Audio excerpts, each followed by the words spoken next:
All right, all right, all right. Hey ho, let's go. Hello, my legendary friends.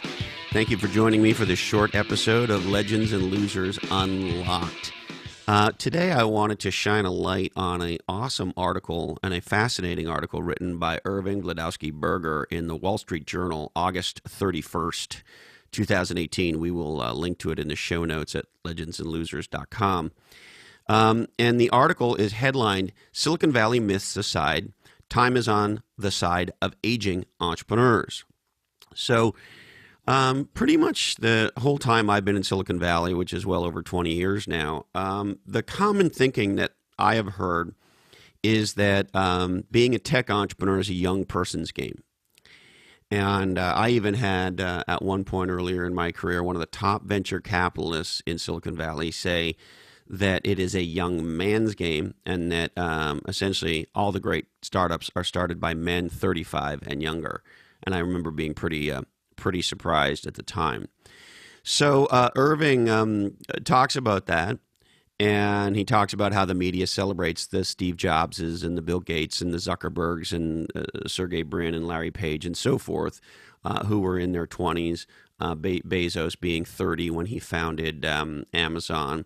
That, there's a tremendous amount of attention paid to these young, awesome, genius entrepreneurs, frankly, as I think there should be. But it turns out that, there is ageism in Silicon Valley. I got into a debate about this a little while back, that if you're over 50 in Silicon Valley, you have, quote unquote, aged out. And so I've been digging into it a little bit. I think there is some real ageism in Silicon Valley. In the article, Irving quotes Mark Zuckerberg as saying, quote, young people are just smarter at a 2007 conference. Of course, he mentions that Peter Thiel created a Thiel Fellowship that gives young people $100,000 to pursue their ideas. And he talks about the economists talking about how there's a stereotype of an entrepreneur as a college dropout, a young college dropout, and saying that the economist said that, quote, Silicon Valley has become one of the most ageist places in America. And then he references a New Republic article called The Brutal Ageism of Tech. We'll put all this in the show notes if you want to check it out. Interestingly enough, venture capitalist Vinod Khosla, he counts as saying people under 35 are the people who can make change happen. People over 45 basically die in terms of new ideas because they keep falling back on old habits. Apparently, Vinod said that at a 2011 conference. I don't know. I don't think I'm dying and leaning back on old habits. Far from it. But anyway, he goes on to talk about this stuff, and that there have been these statements for a long time. Well, it turns out that there's been a group of MIT researchers who did a study called Age and High Growth Entrepreneurs.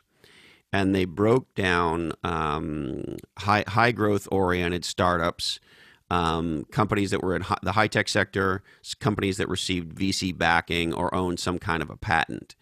In addition, he says they looked at the actual performance of the firm, how many people they employed, their revenue, did they IPO, did they have an acquisition at 3 years, 5 years, and 7 years.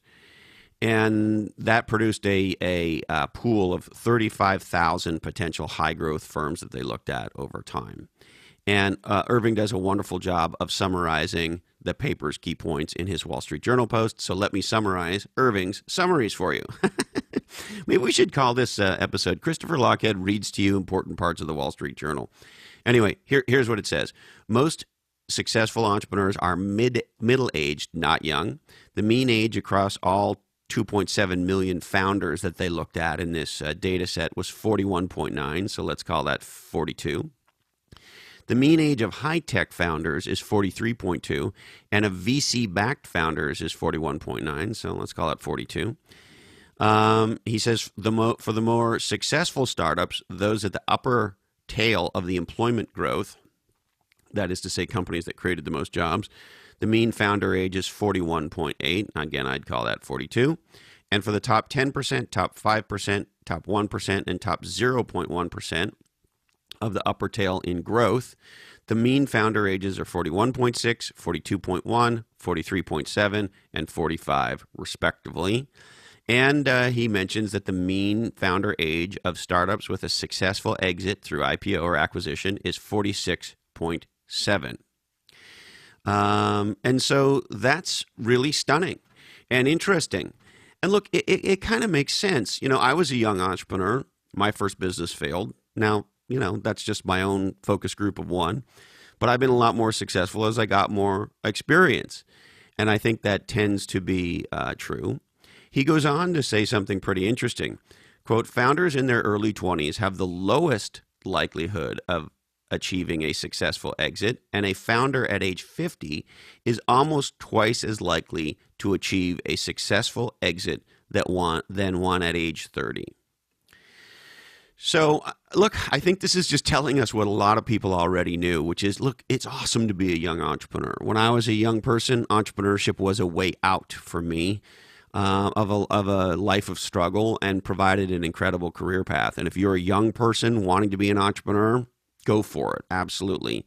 And make no mistake that the data shows that the entrepreneurs in their 40s and 50s tend to have much more successful companies and much more successful outcomes. He also goes on to highlight in the article that prior industry experience in the startups sector predicts a much higher probability of success. The closer the industry match, the greater the success rate. So what does that tell us? The founder category fit matters a lot because you're more likely to be able to do something legendary in a broad space or broadly in a space that you know. So anyway, look, I think this is really fascinating research. There'll be links to it in the show notes. And I think what this is telling us is that, if you have a little bit of experience, you should still go for it. And don't believe the myth that it's just 20-year-olds who are doing all the legendary things. And by the way, if you're a legendary 20 or 30-year-old, have at it. But make no mistake, the data shows the outcomes are with the older entrepreneurs. All right, that's it. Thank you so much. I appreciate you investing part of your life with me here on Legends and Losers. And deepest apologies to Marcus Rust, CEO of Roseacre Farms. Sorry, Marcus, we just ran out of time for you.